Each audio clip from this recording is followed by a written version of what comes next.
So today I got 4 ways on how to pay off debt faster and use that money to build wealth. Now, I get a lot of people are in situations where they have credit card debt. I read an article recently that says that credit card debt is at it's an all-time high. Maybe not an all-time high ever, but it's on the rise, right? So people have to make ends meet by using their credit cards, right? So you may have credit card debt and you're like, how am I going to get out of this? I've had credit card debt many times over in my lifetime and have been able to get out of it. And so I wanted to sort of just share what it is that I've done. And it's not necessarily that I had gotten a raise or made more money at the time. I just used my resources to do it. So I'm going to share with you 4 ways to do so. But before we even get into that, I think it's important that everyone has a budget. So I learned very early on to create a budget for what money is coming in, what are your expenses, and then how much are you going to allocate from your money coming in to the expense column, right? And then at the end, you just have whatever you have left over. First things first, what I didn't learn early on is that with that budget, you need to have savings be first. You have to pay yourself first. You're working, you're earning, whatever it is, you have to pay yourself first so that you can see the fruits of your labor, number one. So even if it's a small number, make sure you have a number for savings, right? We all need a rainy day fund and money for emergencies. So you pay yourself first, and then you put your bills and expenses, and then whatever else you have left over, you have for entertainment. Or if you want to pay yourself first, then entertainment, then pay everything else, fine. But you need to have those things in place. Otherwise, you're going to end up trying to scratch an itch of excitement or enjoyment with money that you don't have, right? Because we can't just work and have no joy, no pleasure, and nothing that goes to bringing us a little bit of relief. We have to include that in the process, and that helps you to be a better budgeter, be a better money manager. Okay, so you need to do that. So this budget could be a list, it could be a spreadsheet. I like to use a spreadsheet because it helps me to kind of see everything, and then you don't really make mistakes with adding things up, because you could use Excel or Google spreadsheet and it'll add it up for you, right? So use a spreadsheet so that you can do that. So that's number one, you got to do that out the gate. All right, now I'm going to get into the 4 ways, and there's a bonus, number 5, at the end that I kind of wanted to talk about as well.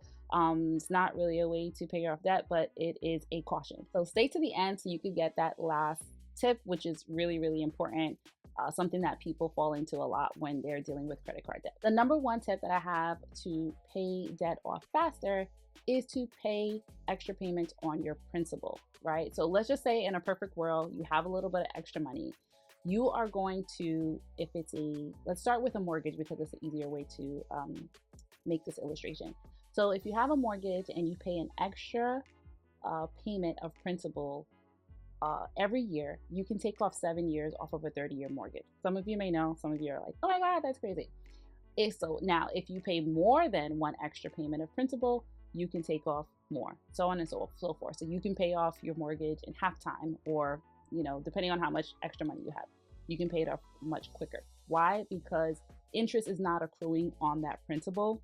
So it brings down the balance a lot faster. And that way you're able to sort of get away with not paying interest on that particular principal. So your mortgage is usually made up of principal and interest, and then there's your taxes and insurance, right? So your principal, there should be something called an amortization schedule. If you don't have it as part of your closing package from when you purchase a house, or you don't know where the heck it is, you can call your bank and find out. It may be online on their website or whatever. What is your principal payment?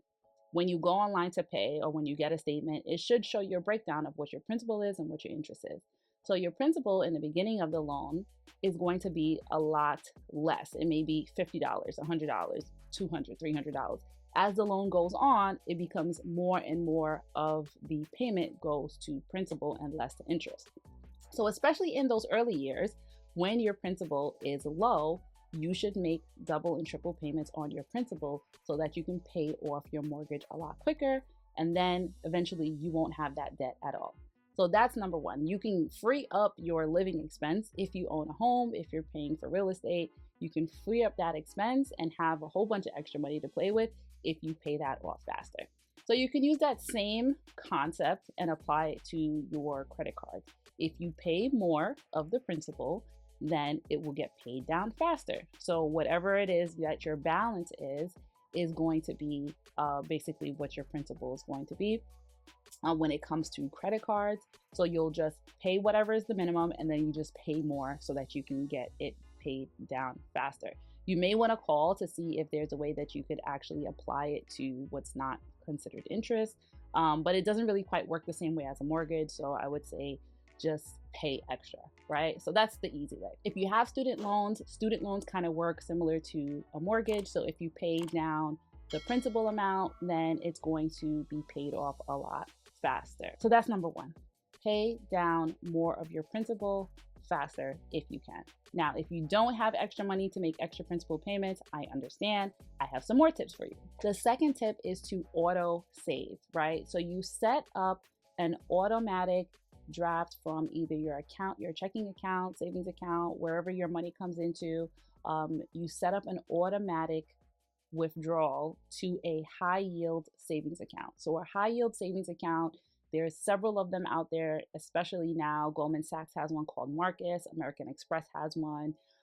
You set up these high yield savings accounts, and basically they're going to give you more interest than your regular bank account's going to give you. So like regular bank accounts are still giving less than 1% right now, whereas high yield savings account are giving you 4.5%, right? So that's not bad to have your money sitting there making 4.5% with no risk, right? It's never gonna go down to less than what you put into it, right? So you want to have an automatic savings. So when you do your budget and you know how much that you're going to be saving, you can create an additional bucket of savings that's going towards paying down your credit cards. And I'm telling you to do it this way for a reason, because I did it and it definitely helped me do it faster, right? So you're going to create an additional bucket. You're going to have this money going to a high yield savings account. You're not going to see it. You're not going to make the transaction yourself. You're going to set it up that it goes automatically so you don't have to think about it. Now, you're still going to continue to pay the minimum amount on your credit cards, as minimum as possible, just to make sure that you're not late, you're not delinquent or anything. You let that money to keep going into the high yield savings account, and then you take that lump sum and you pay off the credit card. I found that this worked faster for me to pay down the credit cards, because sometimes you will continue to be making payments and you're like, man, this balance is going nowhere. Whether you're using it or not, it's going nowhere. Now, some people might say that's not a good idea because the high yield savings account is only giving you 4.5% and your credit cards could be like 20 or what have you percent. That's just my experience. You could take it or leave it.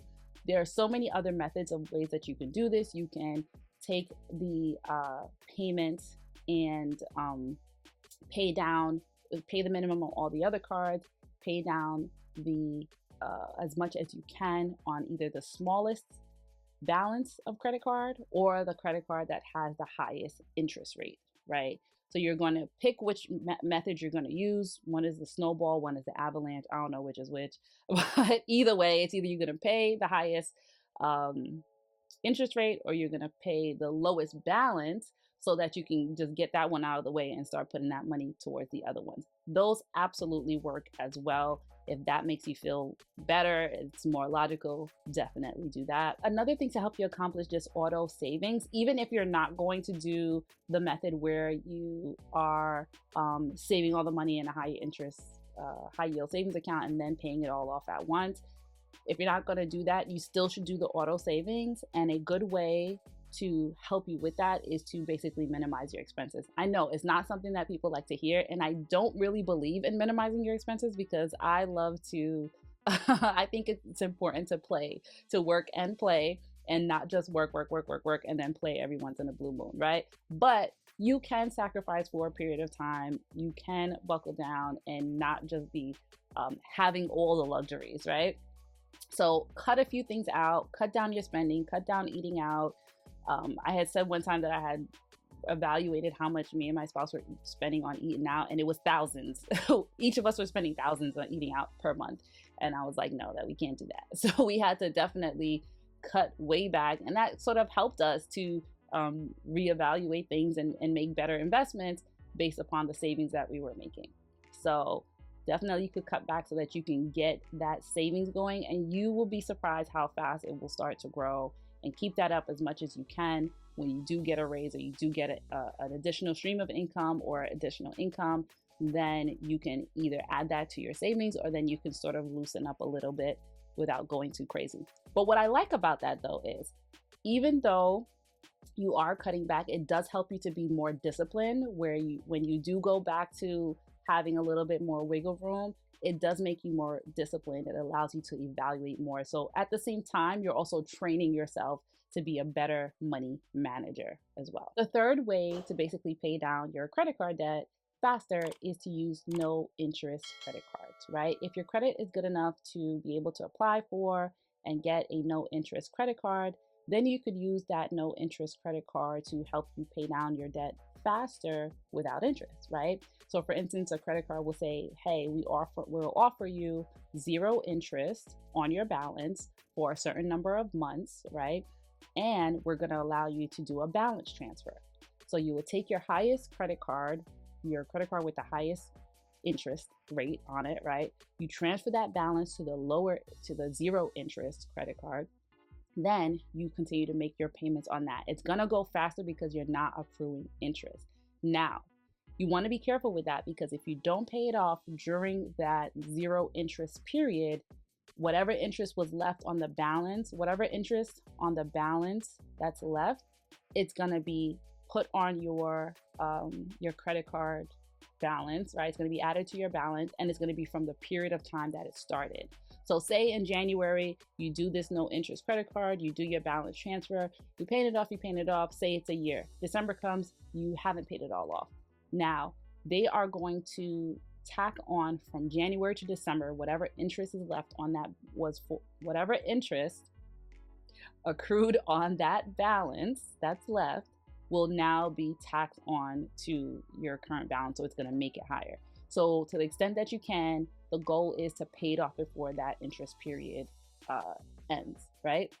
So you do that as many times as you can so that you can pay it off, 0 interest, and that will help you. I've definitely used that in the past, and it has helped me. It's a good strategy. You do have to be diligent, watch your dates, and you do have to make sure that you're not using this credit card to get more credit card debt, right? So don't continue to spend on these cards. During this whole process, you're no longer spending on these cards, right? The fourth way to pay off your credit card debt faster, or number 4, is to borrow from either your retirement account or borrow from your life insurance policy. Now, this is not something you want to take lightly. You only want to borrow from your retirement account in extreme situations. So don't use this as a circumstance where you're now just going to run up your credit card debt and run every time to take money from your retirement account and pay it off and rinse and repeat. No, that's not what I want you to do. If you found yourself in this situation, you need to learn from what has happened, right? And if you can, without depleting your retirement account, if you can borrow from it, pay off your credit cards, the various interest rates. Typically, you're going to get a more favorable rate of interest on your 401k loan or what have you. It will be much more favorable. And then you can just have that one payment that you're paying back, right, to replenish what you had. And it's going to be a lot easier for you to get there. If you have a whole life policy that has cash value, you can borrow on that cash value. You may or may not have to even pay it back. But then same thing, you have this one payment that you're making. It'll be much easier at a much more favorable rate that you can just pay back than credit card debt. So that was the 4 tips. But last but not least, I did want to share with you a little bit about debt consolidation companies. Now, I don't want any debt consolidation companies coming after me. I am just telling you my experience. When I was a young lady, right, in my 20s, racked up credit card debt in college, just like everybody else, and was having a hard time paying it back, even though I was making decent money. I got a little bit ahead of myself. So I did enter into a debt consolidation. What they don't tell you about debt consolidation is most of these companies, what they do is, one, they're charging you a boatload of money. It could be thousands of dollars. But what they're doing is they're having you pay them every month, right? And you're not paying your debts. You're just paying the money to them. They're not paying your debts either, right? During this time, They're calling your credit card companies trying to negotiate a settlement so that they can get paid off for less, right? So the money that they're collecting, part of it is going to them and part of it they're kind of saving. Like I told you that you could do with your own account, right? They're saving that money. They're saving that money. And then not only are they saving it, but they're also getting interest on that money because they're probably investing it as well. But that's neither here nor there. They're saving that money so that when they do settle a debt, they can pay that debt off for the amount that the company has agreed to, right? So what's bad about this is, one, you're paying them a whole bunch of money that you didn't, that's like another debt that you've done now created. That's number one. Number two, your credit is going to ish basically, right? Because you're not paying your debt. And so now everything's going into collections, it's hitting your accounts, hitting your credit every single month. So that's no good, right? And then some companies that you have may not be flying with this, right? They may be like, no, not going to do it. So what happened to me was I entered into this debt consolidation. This is the process that was going on. So my car note was not being paid, a whole bunch of stuff was not being paid, right? And therefore, although I was paying this company, my car got repoed and I was like, what's going on? So I was paying my car. That's what it was. I was paying my car, but my credit card was in consolidation. So because my credit card was in consolidation and I had it with the same company that I had my car with, they're like, well, we have cross collateralization on our debts, right? So which means if you're not paying your credit card, we can come after your car. So if you have situations like that where you have credit cards and car notes and all that stuff with the same company, you better be careful, because if they have this thing called cross collateralization, they may be able to come after something that you don't want them to come after, right? So be very careful with debt consolidation companies. I don't recommend them, but maybe you know otherwise, right? And you can see if it's right for you, but I say be very cautious to don't do it. So I hope this was helpful for you. I want to come up with new strategies to help people free up their cash so that they can build their wealth. It can be done. As an estate planner, I see so many people who have built wealth, people who look just like me and you have done it, and they've done it using various strategies. Maybe they make a lot of money, and some didn't make a ton of money by society's measures, but they're still able to build wealth and still able to have money for retirement and money to potentially pass on to loved ones. So I want you guys to do the same. So I'm helping you with these tips and tricks. If you have any questions or if there's anything you want me to talk about, please leave it in the comments, and I will see you next time. Don't forget to like and subscribe.